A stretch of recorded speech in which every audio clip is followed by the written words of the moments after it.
skilled in estate planning, taxes, investment, and charitable gift planning.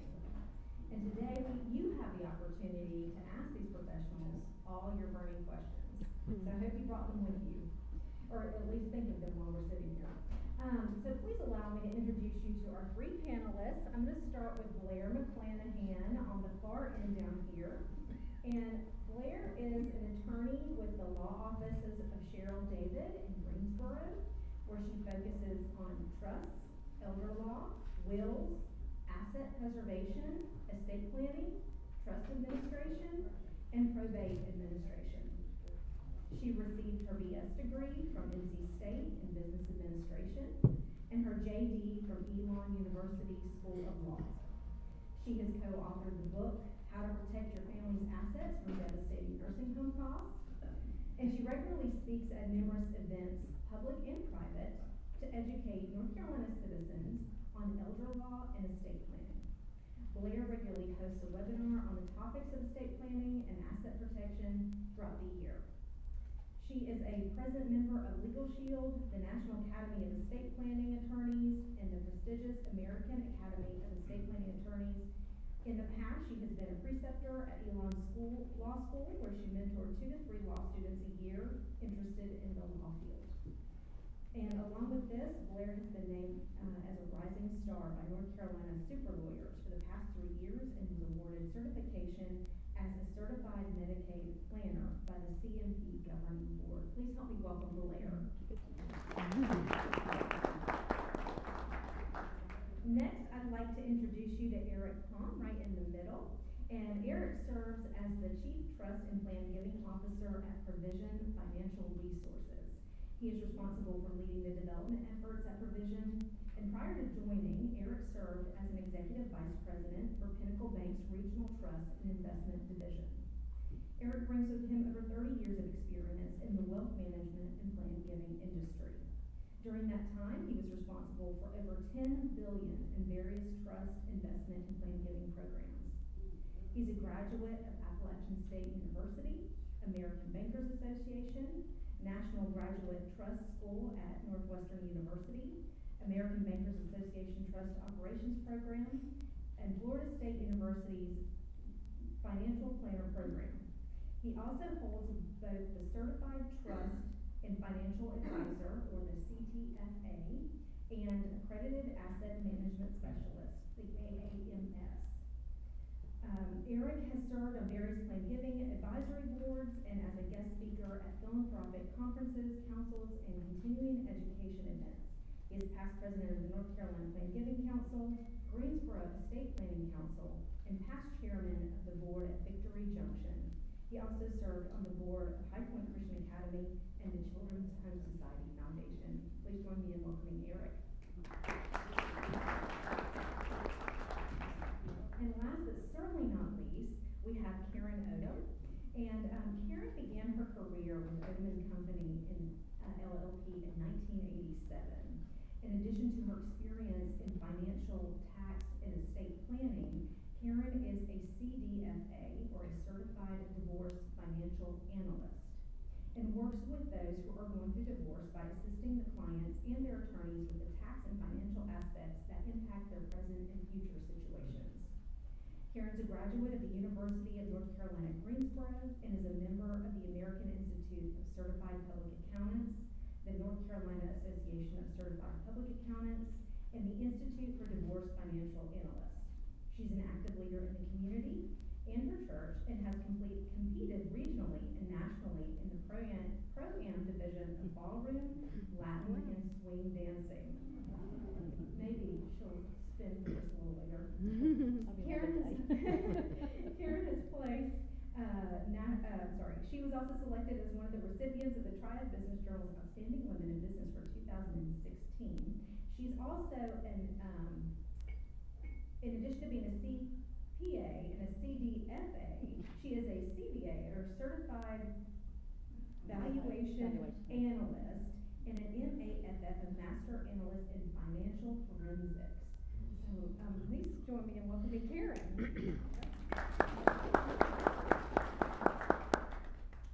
So we have some wonderful experts here that are going And I have a feeling that there are many of you in the audience that have or do work with some of these panelists. If that's the case for you, would you mind to raise your hand? Thank you for coming out to support those folks that you work with. I think that's great, and others of you may not, and that's okay too, but I'm glad that you came out and supported them today. We're going to keep things pretty casual because I want you to feel comfortable raising your hands and asking your questions. You can direct your question to the entire panel or to specific panelists. If you think that the question is better aimed at one person, that's fine. I had also asked them to give me some of the top questions that they're asked in their fields, just in case we need some other questions that we might want answers to. So we have those opportunities, and I hope that you'll enjoy your cookies and ice cream and coffee while we chat today. But Karen has the microphone, so when you have questions, please allow her to get to you so that we can make sure everyone can hear your question before the panelists respond. Also, we're recording this event, so I want to make sure that everything is picked up. Karen, thank you for doing that. All right. Well, some of you may be ready to ask a question, so I'm just gonna test the room really quickly. Do we have some hands ready to ask questions? We do. Okay. All right. Well, then we'll start with Kathy, who has a question. Oh, thank you. Julia is also helping with the microphone. Great. So Kathy has a question, and we'll start there then. Okay, I have two questions. One is about the charitable remainder annuity trust, which I have one, and I know as I buy another, as I get older, I get more money than I did when I took it out when I was younger. This way? Yeah. Oh, okay. I'm just wondering if somebody wanted to leave anything, a charitable remainder trust to Pennybyrn, who would we go to around here? And basically, the other question I had regarding that is I see that there's an age, a 20-year, and then it drops off, which I didn't know about. So I was wondering, as I said, how do the interest rates change now? What are they now here?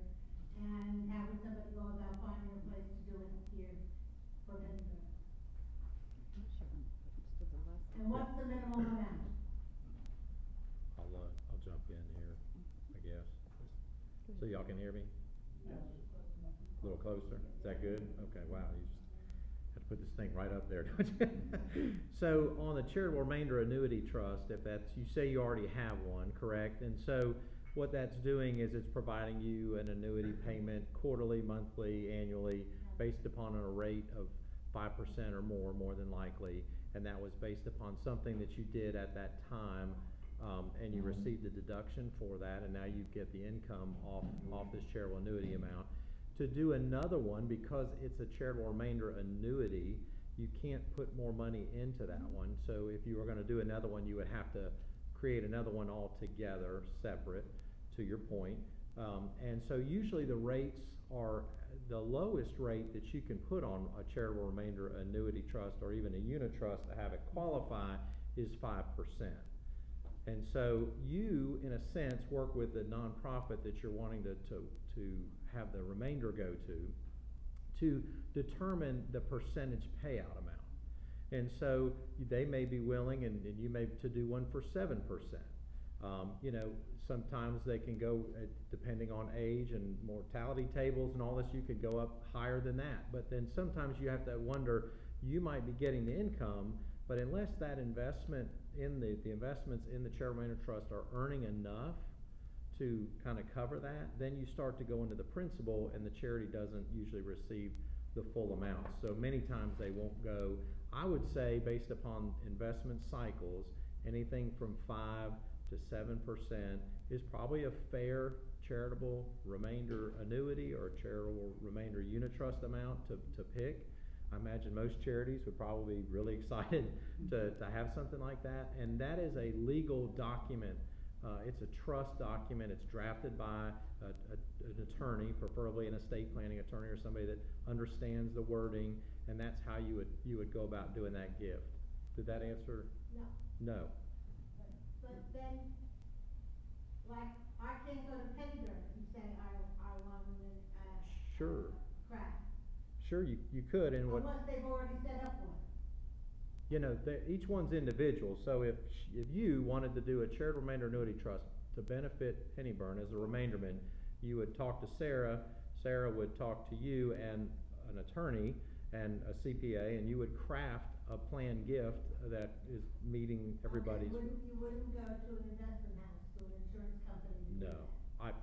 personally, I wouldn't, no. It's legal work, Yeah, yeah. So, go ahead, I don't think mine. That was my first question. yeah. My second question has to do with, when someone dies in North Carolina, like in Guilford County, they have a filing to do. Are trusts included in that filing or not? Or just what's in the will? Are you talking about probate filing, like filing the will at the courthouse? When you file the will at the courthouse with a list of the assets and. Gotcha, Okay, and you pay, they don't call it a tax, but it's a tax. gotcha. So, for those of you that have trusts, if anyone's comfortable raising their hand, how many people in here have a trust? Okay, so quite a bit. So, if a trust is properly funded, and by funded I mean your assets are all tied to this trust one way or another. So for some of you that may mean you have a bank account, and instead of it being in your name, it is in the name of the trust. You might have brokerages or stocks, same thing. If everything is in the name of the trust, or maybe you have a bank account with a pay on death or transfer on death clause that goes to the trust when you pass away or to an individual, there should not be a probate at death. A lot of trusts that I see, and most of our clients do a revocable trust. So I would assume that a lot of you that have trusts have a revocable trust. So when properly funded, when everything you have is tied to that trust, really there should not be a probate when you pass away. So a lot of you with trusts may have what's called a pour-over will. That is a will that states that when you pass away, everything goes to the trust. But at our office, we hope that that thing never sees the light of day. That is really just there in case something was not in your trust. Now there's a lot of attorneys that do not handle the funding. Our office does, but that's not necessarily the case for everyone in here. So you really just want to take a look at when your mail is coming in. Whose name is that being addressed to? And chances are, if that mail is coming to you individually, unless it's something like an IRA or a 401k with a beneficiary, chances are it is not in your trust. So some additional work definitely needs to be done. And that is quite a job, but avoids the scavenger hunt that we find most of our families in when someone passes away who don't know what your assets are. So again, if everything is titled in your trust, you don't have a checking account or a little stock account solely in your name, there really should not be a filing when you pass away. There is an exception, if you had everything in a trust, but occasionally there's a refund that comes in after you die. I've had clients at places like Pennybyrn or elsewhere where there is a refund. You paid part of the month and then passed away. There may be a court filing for that. The county has a special procedure called affidavit of collection, or a small estate. So if it's under $20,000, we can help your families, get that to where it needs to go without doing a full probate, which for those of you that have primarily wills and assets in your name, a full estate would likely be required if your assets exceed $20,000. And that is a process that can take a year. So for those of you with trust, I really urge you to work with your attorney, work with your financial advisors, and just make sure that everything is tied to that trust. But your IRA should not go into the So the IRAs need to be owned by the individual, but at our office, we have see-through trust, so you can actually name your trust as the beneficiary. So for tax purposes, and Karen could probably agrees, we typically name the spouse as the primary beneficiary, just for the tax benefit. And then if we do need to name the trust, they are the successor. And we do that for a couple reasons. Even though a beneficiary is not gonna go through court, your beneficiary can pass away. Or maybe they get sick, maybe they have special needs, or you know, we're worried about divorce protection, or bankruptcy, or creditor protection. So we do often recommend naming the trust as a successor to your spouse, or if you don't have a spouse, just naming the trust as the beneficiary. And as long as your trust has the correct terms, if it's a see-through trust, your kids can still get the 10-year stretch that they would get if they inherited it individually. I don't know if anyone has anything else to add to that. No, and I got to use this. Yes. Is it on? It is. Okay. Yeah, and that's real important to. It may not. On the minus sign. No, it Green isn't. now. I'm sorry. Now it's on. Yes. Can you hear me? Okay. It's really important to know the terms of the trust that you have, because I have seen nightmare situations where, in your IRAs or your retirement plans, I've seen nightmare situations where they were left to a trust or an estate, and you can have some very, very high tax rates very, very quickly, when that income stays in that estate or in that trust, for the year and doesn't have enough deductions against it or doesn't get paid out in distributions to beneficiaries. So, just understand how your trust is gonna work. Most people, I think, do leave, actual names of beneficiaries now on their IRAs or the retirement payouts. And I would suggest checking yours. Never hurts to check, just to be sure everything's in order. If you don't have somebody from 20 years ago stuck on there that you don't want on there anymore. But, Ex-spouse. yeah, ex-spouse, I've seen that too. So are you saying that you should have beneficiaries named on the IRA, or you should only have the trust name on your IRA? Either way works. We just wanna make sure that there is a beneficiary and that it is up to date. So I always recommend having your primary beneficiary, but make sure you have successors as well. Sometimes we have reasons for naming a trust as opposed to an individual. It's certainly easier to name the individual, but sometimes, you know, again, there's issues going on in the family. Maybe we're worried about a divorce for our child or grandchildren, and we don't wanna name them outright. Or maybe we are leaving assets to a minor child. We never wanna name them outright. The court will hold that money until the day they turn 18, and they're gonna have a really good 18th birthday. So instead, we can name the trust as the beneficiary, and then in your trust, you can specify how your grandchildren receive money. Karen's, right here, yep. Yes, question on the IRAs. If you have your money being invested by a very credible group of people that invest your money, and they go out and invest it, and it's their judgment of what to invest it on. So they go out and they go into different groups that will invest money. So you end up having, when you have them, they have put in your account several different groups that invest money. And some of those are IRAs. The fact that the trust is not in the name of the IRA, but I mean, the company that you put your money in, the investment company, and they take it and invest in IRAs, how does that work out? They assure me that that's not a problem with it. Is this like a brokerage? Yes. Okay, so brokerages, we do recommend that you put those in the name of your trust. So you would retitle that into the name of your trust if it's not already in there. And that'll keep that account, you know, everything in it out of court when you pass away. Yeah, but I have no control over what they're investing in it. I put that over to them. Mm-hmm. And they so went into other groups. And some of those groups invest in an IRA. Now, I also have it with my ending, that everything that I have with those people that I've invested in already know that the living trust, it's in the name of the living trust. Well, there are different kinds of funds that, you know, investors invest investment groups will use. But, once a person dies, then as soon as they have an executor or a trustee that takes the position, they are able to then make direction to that brokerage firm as to what to do. Some things may have to be liquidated, and then some may not. Some can be still held and just transferred right on into the trust. And that's the way it's up to their discretion of my heirs of what they want their share to be. Okay. What in or cashed out. Yeah, and, lots of times, you know, if somebody has 5 kids and they have 10,000 shares of such and such, then, you know, they may just, to make it really even Steven, they're gonna go 2,000 shares, you know. So,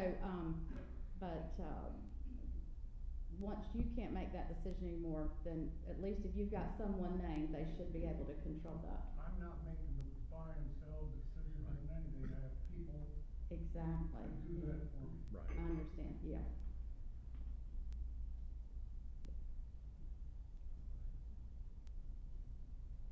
Transfer on debt, even though you have a revocable trust, would you still do a transfer on debt with maybe your bank? So if you have a revocable trust, typically you will either have the account titled in the trust, or you will do a transfer on death, or TOD, some institutions call it. So usually it's gonna be either or. Oftentimes, at least for me, it's preferable to put that account in your trust, just because I have seen financial institutions not defer to a power of attorney when someone passes away, or someone with not so good intentions comes in and revamps your power of attorney. So the trust is a lot stronger. The bank is less likely to be able to turn away your power of attorney. There was a large law change in 2018 with powers of attorney, and I had many clients, I mean, we recommended everybody update their powers of attorney. The old ones were still working, they were grandfathered in, but ultimately the banks get to decide what powers of attorney they want to accept and not, and I had so many people who weren't sure if they should update or not. I sent them to their bank and simply had them ask, will you take this power of attorney? And some said no, believe it or not. On what grounds can they say no? I don't know. But they did. So I prefer to have the account in the trust. Those people did not have a problem. And either way, you know, for those of you with living trusts, you are totally in control. So it's gonna be very similar to having that account in your name with a TOD as far as managing it. You'll still be able to do whatever you're doing now. It's a standby device for when you pass away, to keep those accounts out of court. And we've also had clients with trusts, maybe their financial institution does not title accounts into a trust. State Employees Credit Union is one that does not like to do that. So for those clients that have accounts there, we actually recommend to name the POD or TOD the trust. So that's another way to accomplish getting it into the trust, even if you can't have the name on the title. Just to add one thing, so there are many people who probably don't have a trust, or not utilizing a trust, and so something like a transfer on death or a payable on death is a great planning tool for you to sit down and kind of be able to do that on your own, meaning not needing a will, or not a will, but a trust to do that, and it keeps it from going through that probate process, right? And so there are other mechanisms. We talked about the beneficiary designation. In some cases, you might have the assets that you know you want it to go to charity, or you know a specific person that you want to transfer it to, and you're comfortable with that person getting that amount of money in a relatively short amount of time, because this used to be stretched out over life expectancies, and that's all changed. You think about $1 million, retirement plan going to somebody in 10 years. We talk about taxability, we talk about a lot of money, somebody getting all at one time, whether they can handle that. One thing that I encourage people to do, and I know everybody probably already knows this, is I just call just every so often you should just sit down with and just kind of make a list of all the things that you own and how they're titled, and then pull that will or that living estate plan out that you have, the trust, and follow the money, follow the assets, as I say, and you just kind of say, okay, if something happened to me, what's going to happen next? Well, based upon this document, it says this. Okay, is this asset going to flow through this properly? Is it going to be in the most tax advantageous way? Many times the IRA beneficiaries would be better given to a charity and give other assets to children or grandchildren and because of the taxability benefit. So I always say, and then you look at it, I always jokingly tell people, when you just picture yourself, you wake up on the cloud tomorrow morning, everything you wanted to have happen, is that going to happen? And if it's not, then you need to sit down with your CPA, your attorney, your financial planner, and you need to talk about what it is that you really want to have with these assets. If you don't understand what's happening with them, you need to sit down with your attorney, your CPA, your financial planner, and say, I don't understand this. What's going to happen? And I think that would answer a lot of questions, and it would help you identify issues that maybe, and do it every so often, because things change. Children get married, they, get divorced, they, have, things happen in their lives and happen in your life. You may feel differently about a particular, situation, and you may want to plan differently. So I would really just encourage you, if not annually, every other year, to run through that process, and I just think you'd benefit from it. Yeah, and I had a situation just the other day where I called a banker and asked the question, if someone has something in a revocable trust, then is there any way that someone else could go with them to the bank and have a pay on death account turned into it? And the answer was no, that this particular bank, they would not do that if the account was actually a revocable trust account, which is, and that made me feel better about the situation, because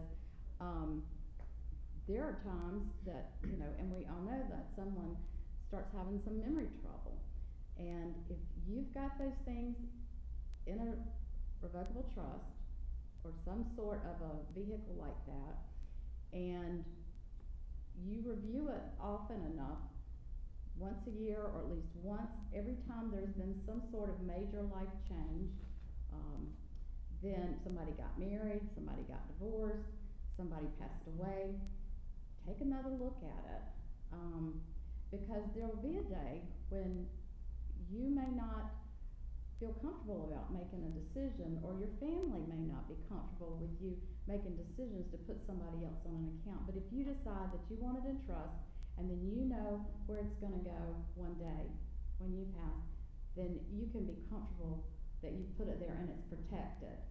And a familiar person or a family person, and I'm just speaking the truth, that may not be as trustworthy, then would not be able to get their hands on it or change the destination of that money. So it's a protection thing as well. Blair? Your question just made me think of one thing, and Eric pointed on this a little bit. One thing I did want to mention with PODs and trusts, and wills for that matter, just remember, any time you have a beneficiary named, or you have named somebody as a POD, which stands for pay on death, or a TOD, which is a transfer on death, they're sort of like beneficiaries. Those are going to bypass whatever in your will, whatever's in your trust. So if you've named your son as your beneficiary, but your trust says everything goes to my grandchildren, the beneficiary, the POD, the TOD, that's going to rule. That's going to take precedence. And I encourage every single person in this room with the will, please help your kids out by naming, on your bank account at least, a POD.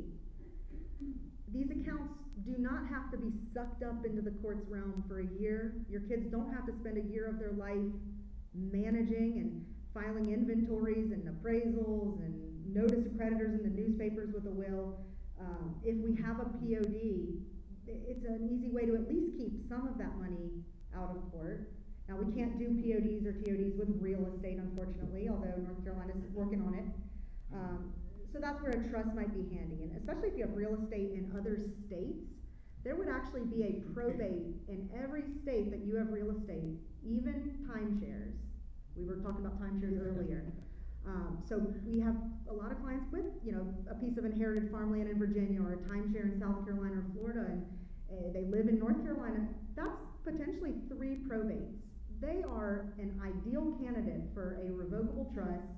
We would change the owner on those deeds to be the trust, and the kids don't have to go to court. So it is nice any day that we can keep someone from going through court, and an easy way to do that is just the next time you go to the bank, check on your accounts and see if there's a POD or TOD, and make sure that that is, you know, the same people that your estate plan is, you know, we want everything to kind of mirror each other. With timeshares and things like that, would joint ownership still override that also? So you wouldn't, So- wouldn't have to file probate? Does everyone hear that question? Two people named on, say, a timeshare. It depends. So it depends on whether the deed has rights of survivorship. So not all of them do. That's something that has to specifically be on there. So oftentimes, and the same goes for some older cars as well, just because 2 names are on it does not mean everything passes to the survivor. We have to specifically state that that piece of property or that vehicle has rights of survivorship. Until, I don't know, 8 or 10 years ago, cars didn't even have that. So if you have a car with someone else's name on it, even a spouse who's no longer living, and it's a much older car, chances are you own half of a car now, which is insane. But so I also encourage you to take care of that while you're living, if you're one of those people that has a car with your spouse on it and they're not here anymore, because when you're gone, your kids are now going to be dealing with 2 estates for a car that may be worth, you know, $2,000 or $3,000.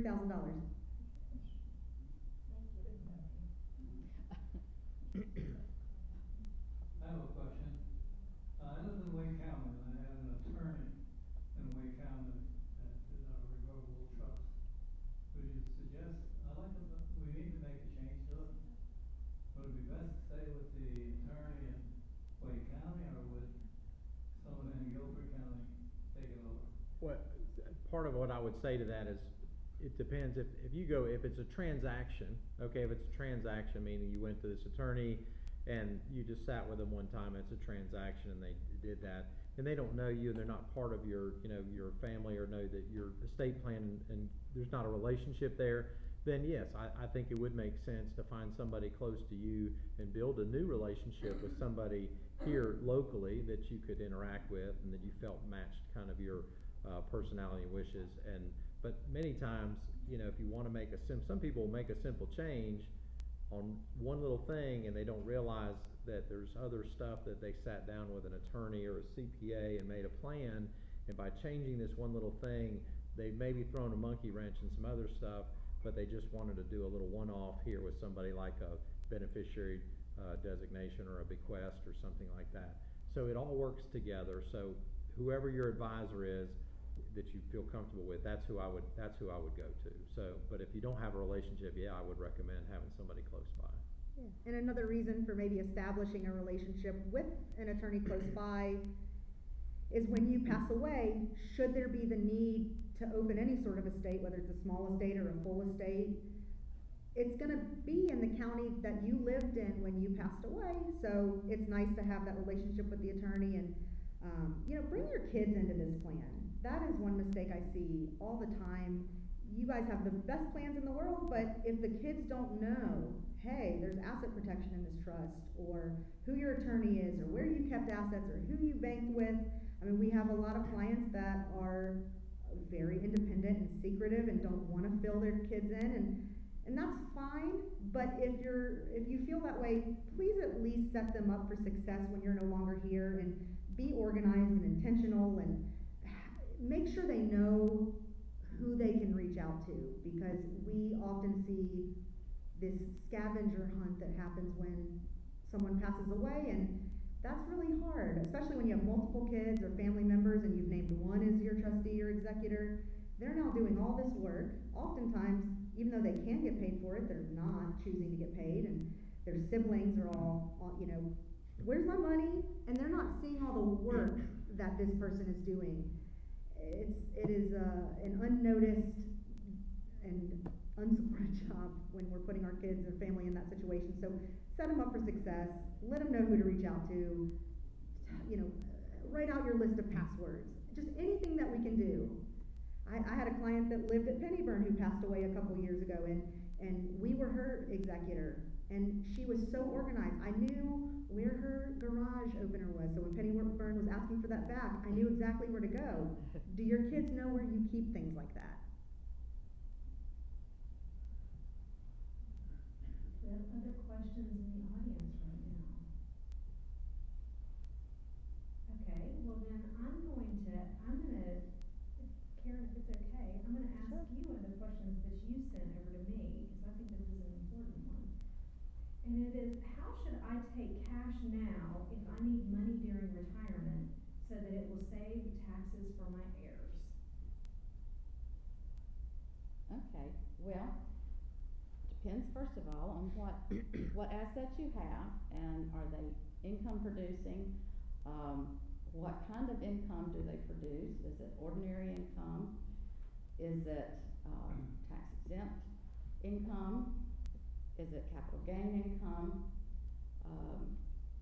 So, you may, and you want to know the tax rates. And this is where sometimes someone would come to me and sit down and say, this is what I'm going to need for my yearly budget. Where should I try to take this money? Well, we automatically look at the Social Security because we know what that is. It's ordinary income, and up to 85% of it taxable. But you get to deduct it on the state, and that helps. Do you have it in tax exempt income? You may want to, be using some of that. If you don't have to take the retirement yet, you don't, and a lot of people these days now are waiting to that 72 age before they take that out. Then your kids can stretch it out over the 10 years. If you need to get some extra funds, you may need to talk to your investment person and let them take a look. Are you sitting there with some capital gains, or are you sitting there with something that has some losses in it that they could sell, offset, and then not create any tax for you that year, or any additional tax for you that year on your tax return? So it's a year-by-year thing, and it's an individual thing to each person, but this is where your relationship with your accountant should come into play, or your investment advisor, and to help put together that right combination. Great, thank you, Karen. Other questions right now in the audience? Okay, well then, Eric, I'm gonna ask one of you, and this is one that you shared with me that you hear frequently. So if I remember what I said. So it'll be a This pretty is like a question for you. surprise question. I want to do something impactful with my assets after I pass, but I'm not comfortable giving that money directly because I'm worried it won't be handled in the way that I want. Is there something I can do to accomplish both? So we get this question a good bit when it comes to what we just call philanthropy, or your desire to have the assets that you've accumulated, to steward those and to do something more than, and I don't mean this in the wrong way, but more than giving it to my kids and my grandkids, right? I want, they have enough in many cases. Maybe giving them money would be a bad thing to them and maybe not be good for them. So if there's something that you wanted to do for charity, something that a cause that you're very interested in, it could be your church. We'll just use that as an example, and let's just say like you had, a couple $100,000 that you were going to leave. And, churches change, right? Leadership changes, things change at church, right? Maybe I don't feel comfortable having them get $300,000 all at once because they might not do what I would want them to do with it, right? And so there's an opportunity with many organizations for you to do, you could do a charitable trust where you set up that money, and it just like we talked about charitable remainder annuity trust, a charitable trust that would basically support that charity. That $300,000 could go in, and then the charity could get, income off of that, or a 5% or a certain amount of money each year could go to them, and then it would go on in perpetuity. You would hope those assets would be invested, and you would hope that they would earn, an amount greater than whatever you're giving the charity, and then it could even grow and become more impactful possibly than the $300,000 that you put in. Another thing that you can do is you can do something directly with the church in some type of donor agreement. And you create an agreement with the charity that this is what I would like my money to be used for.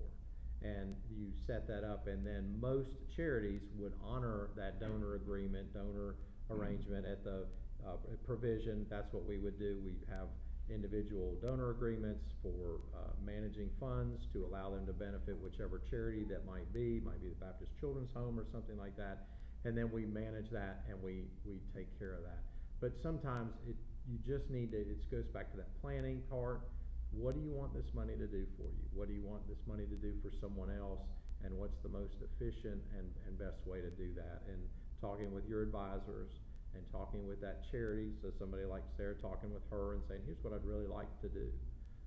And some of the charities, Pennybyrn specifically, work with other professionals, and they manage assets for them, and they manage gifts for them, like a charitable gift annuity or a charitable remainder trust.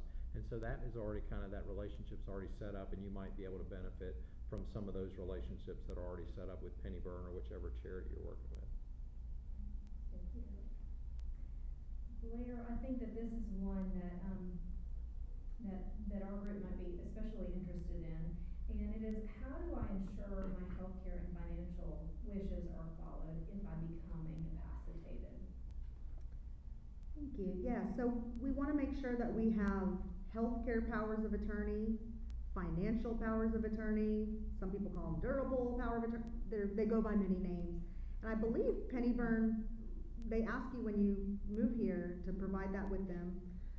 So I think everybody here probably has that, but if not, it is very important to have a healthcare power of attorney, a financial power of attorney, and those are all very state specific. So if you have those but you created them in another state, it probably makes sense to get those looked at just to make sure that they're North Carolina compliant and we don't have issues when we need them to work.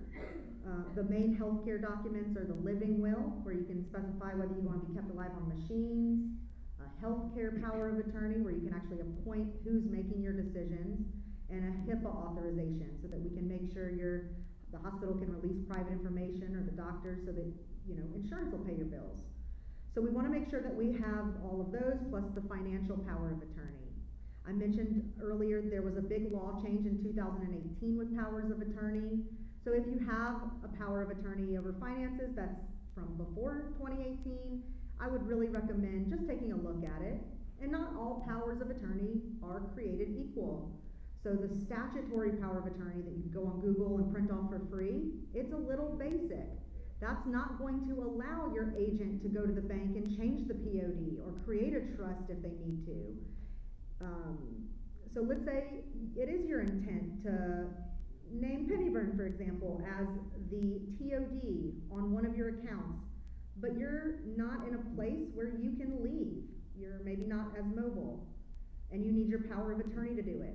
That basic power of attorney is, even the new one, is not going to allow your agent to do something like that, because these basic powers of attorney limit gifts. They limit our ability to change beneficiaries and PODs. So it's always good to take a look at those. We want those to be as strong and powerful as possible, as long as we really trust the person that we're naming. So as long as we have healthcare and financial powers of attorney, if you get sick, we now have someone who can step into your shoes and make decisions.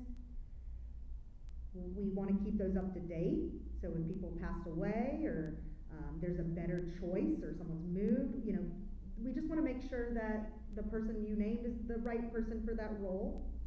And in the event that that person that you named is unwilling to serve, or they've passed away, we find ourselves going through a guardianship with the court. And that is really what we want to avoid. So having an effective, up-to-date estate plan, we can avoid the court being in your business. We don't have to go through a guardianship. That's really only if we have a situation where someone did not have a power of attorney. or if we had a power of attorney, it's not accomplishing what we wanted. So it's easy to avoid guardianship in 95% of the situations I see, so we just wanna keep those up to date. Yeah, just to add to that on the, on the power of attorneys and the appointments, I can't tell you how many times I picked up a phone and talked to somebody and told them that they've been named as the power of attorney for an individual or a healthcare power of attorney in some cases, and that was the first time they ever heard about it. Or they lived, was in North Carolina in this one particular case, and the person, the POA was in Denver, and so it just wasn't, how are they gonna do it? And it was the first time they were hearing about this. Make sure that the people that you're wanting to serve you've prepared them for that moment when they may get a phone call. And sometimes, if it's a capacity thing, short term, they might need to jump in and be your power of attorney for a very short period of time. Maybe something happened medically and you can't make decisions. They're gonna call that person and they don't know anything and they have no idea what to do. There's a lot of things that can go wrong in a short period of time in today's financial world. So again, I just can't encourage you enough just to make sure. And if you say, well, I don't really want to have that conversation with that person, then my next thing to you would be, you might want to pick somebody else in that capacity that you feel comfortable about having that conversation. That's a very important role. Just 1 minute, I think Karen had a response on this as well. Did you want to? That's okay, go ahead first. Okay. Yeah. Okay, I wanted you to comment on somebody that has some money that they want to invest. Did what? Oh, that's better. If anybody here that wants some money and knows somebody, the advantages of being able to invest your money into an S corporation. Nobody is back there, but there's money to be made. Well, if it's passive income and you're not going to be actually in the operation of the business and not taking a salary, and just sharing in some of the profits. You're a stockholder. Right, but you'd have to be to share in some profits. But if you're gonna actively be working in the business, then it's a whole nother story, and, so that's probably a good question for maybe a corporate attorney, someone who looks at contracts and sets up business and things like that, because, if you're gonna be active in it, you have to take a salary. I mean, the IRS is looking really closely at S corporations and all. So it might be an LLC, if you're just gonna have a passive position, you wanna invest money in a business, but you're not gonna be active in it, that may be the kind of, you might wanna be a limited partner. That way, they're not gonna look for you to be paying payroll taxes on that money. No, but there's tremendous tax advantages. Well, there can be, and then again, maybe for the owner who is actively participating in the business. But as just an investor, maybe a better type of investment might be what you wanna do.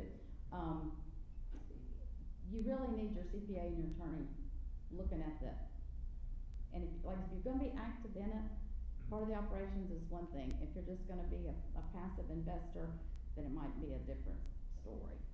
And, Yeah, if you find me afterwards, I can give you the name of an attorney who does this.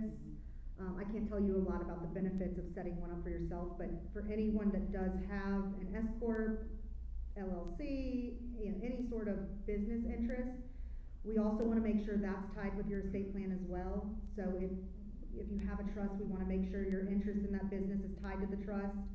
And there was a law change this year for anyone that does have a corporate interest.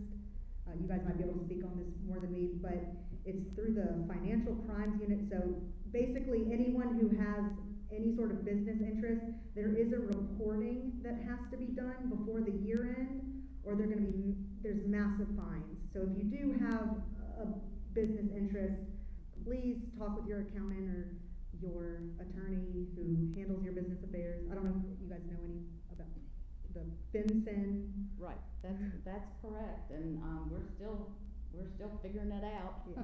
But, yeah, it put a little scare in a lot of people at the beginning of the year, but for those who were already invested in something before the year started, they had a little bit longer to report that. Anybody who's started a new business, just recently, chances are that will be taken Yes. care of when you start it, so.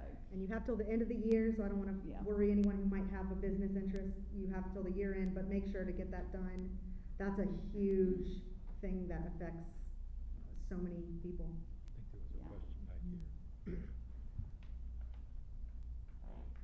Your power of attorney and power of the last will, the last, healthcare.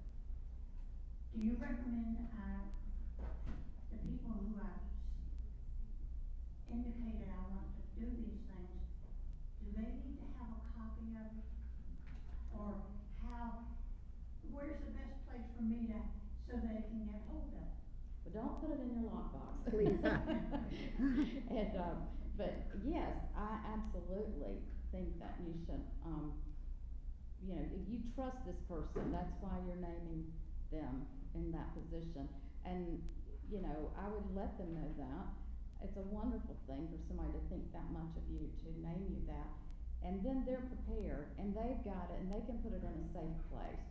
Typically, I think the attorneys usually keep a copy when they prepare those, so, you know, if whoever is gonna be in charge of things, they know they can go to that attorney. One thing I wanted to mention, along with a question a few minutes ago, I've had two situations lately, and I say this to you because we are all human. We all make mistakes, and if we make a mistake, we just wanna fix it, right? We just wanna make it what we want it to be, and, so I noticed that in a trust document, that when I totaled up the beneficiaries' percentages, that didn't equal 100%. And so I asked the attorney, I said, can you fix that, make that clear so that the beneficiaries know before it comes into the trust, and then we know exactly how much they will get percentage-wise, and they did, and they were doing a, I forgot what he called it, but it was just a typo thing, a Scrivener's error. Scrivener's error, thank you. Then, another thing is, you may wanna make a change to your will, you may just wanna do an amendment, maybe there was a trust to take care of someone for a period of time, and you decided because you, had some of that NVIDIA stock that just went, that you wanted to put a little bit more of it in there, just to make sure it cushioned it. Don't just assume that that amendment comes back to you correctly, because it could be typed incorrectly. There could be a typo that means something different. Maybe they said, oh, so-and-so has one of those, just, you know, and they pull and copy someone else's, so they don't reinvent the wheel, and maybe there was one clause in there that wasn't meant to be in there, in your case. I saw this when I was looking at something for someone, and I said, is this what you wanted? And they said, no. And I said, well, it's in there. Mistakes happen, that's my point, you know. I've made mistakes, and we all make mistakes, but have this person who you trust, the person that's gonna be handling these things for you when you go, have them read it too, and if you do a change, have them read that change behind you. Compare it to the one you had before, just to make sure that the only thing that does actually change is that one little amount that you wanted to change, and that an extra paragraph didn't get in there. So, it's not any criticism, it's just a matter of, you know, being careful, so. Well, I think that our time is coming to a close, and so, we have one more question. That's okay, you can take one more Yeah. question. I was just gonna ask, whether you recommend a bank or an individual as a trustee on these trusts? That's a big thing after the numbers, who's gonna? So I can talk freely from both sides now, cause I don't work for a trust company anymore. And so what I would say is, individuals serving as trustees is fine if that is that person's they understand trusts and how they operate, if they understand how to handle the investments, and, you know, if they're knowledgeable. Most people name their children as a trustee, and that child has, you know, another job. It's not something that they keep up with, the trust, the laws, and things like that. What I encourage people to do, and this is true for executors or also for trustees, if you want to have your child involved, have a co-trustee. A co-trustee is where you allow two people to work together. So you name a fiduciary, meaning a trust company like a bank or a financial institution as one of them, and you name the family member as the other. And then in the document, there's the ability to give what I call an override. If they disagree, this person will finally have the final vote. But that way, that person gets to speak into what's happening to the estate, or the trust or the estate. And so there's a lot that goes into that. But again, I worked in the trust industry where banks were named as trustee or executor, and it worked fine. But I've seen more instances where individuals were named, and it wasn't that they were trying to do harm, it's just that wasn't their thing. It wasn't something they were well versed at. But I've seen the most success with people being happy with their plan when they kind of try to couple those two up in a co-trustee or a co-executor. And one thing I'll add on really quickly, there's also the option, if you do name a family member or a friend as your executor, as your trustee, oftentimes they are busy, they have their own life. So a lot of law firms that offer estate planning, at least ours, we have also an estate administration department. So you can name your kids, and maybe this is their first time doing an estate. They can always hire an attorney to help them with that. So that's also a great option if you have someone that you trust that you want to name, but you're a little worried about their ability because they haven't done this before, or they're busy, or they're out of state. So we work with a lot of people out of state. They hire us to do the boots on the ground legwork. So that's also an option that a lot of law firms offer who do estate planning. Blair, Eric, and Karen? Yes, Jean. I just wanted to know if something had changed. The joint tenants with right of survivorship for cars, for example, that was the only thing that hitched me up when I did my husband's estate. And the joint tenants with right of survivorship with cars, I found out that if you, I think it's the Department of Insurance, I can't remember, it's the State Department office, and they sent me a form, and it was only for spouses. It could not be for your children. But a spouse could fill out this form and send it, and they would allow that to go forward. Because this was a situation where we bought a car together, it was supposed to say joint tenants, it came back and it didn't say, and we didn't change it because it was, at the time, too much trouble. But I wonder if that's still true, because if that happens, and that's the only thing, then for the first line of inheritor, the wife, that would work. There's an awesome option called a spousal allowance. So if your spouse passed away, we can do a spousal allowance. So for anyone who died, if your spouse died prior to March 1st of this year, you only have a year from the date of death to do that. So that's just been changed. You now have, unlimited amount of time, so that's really great for going forward, but we're kind of stuck. So if your spouse passed away over a year ago, and they died before March, obviously they died before March 1st, and it was over a year ago, but we can't do that option. So we are a little limited. So if you are a person who has a car with your spouse who passed away within the year, I would really prioritize getting that done. Otherwise, as long as the car is under 20,000, we can do that small estate, or if the car is under 10,000, there's a DMV form that we can do, an MVR 317. It's much more manageable to do that while you're still alive. It's going to become a headache and a half if you're gone and that car is still in both of your names. That was the only thing I had to do. Yeah. Got it done. Good.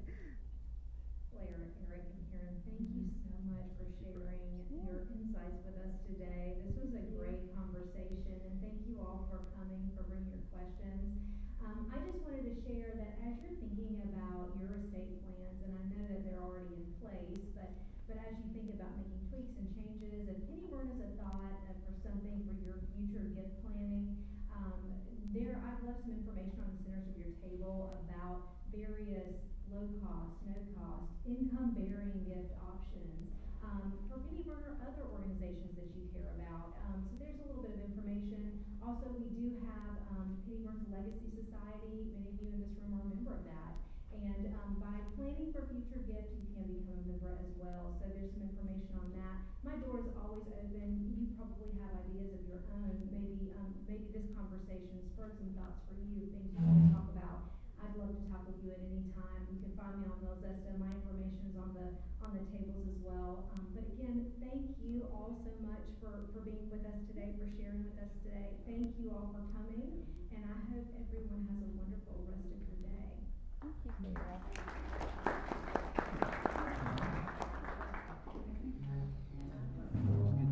Yeah, so good to meet you. Good luck with your college tour. Yeah, we'll see what happens. Nothing else, I get to see the campus. Yes, you're still working, you're stomping down.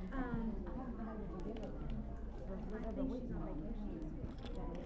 Yeah, but let me connect you with Crystal, because I think that our CFO is trying to cross-train, because we have a couple people in this role,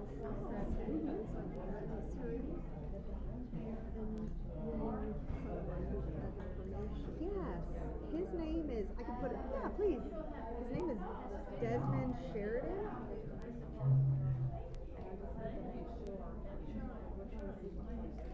Right. Yeah, this one is right here. Desmond Sheridan. So I have two for one. He said on mine. Yeah, but and I'll tell you. Yeah, I didn't get one. Oh, I'm sorry. Go ahead, Ray. Good, but I need to have my computer Yeah. and right just call you. Yeah, and actually, if you mention Pennybyrn, they won't charge you the $350, so mention. All right. Oh, yeah, absolutely.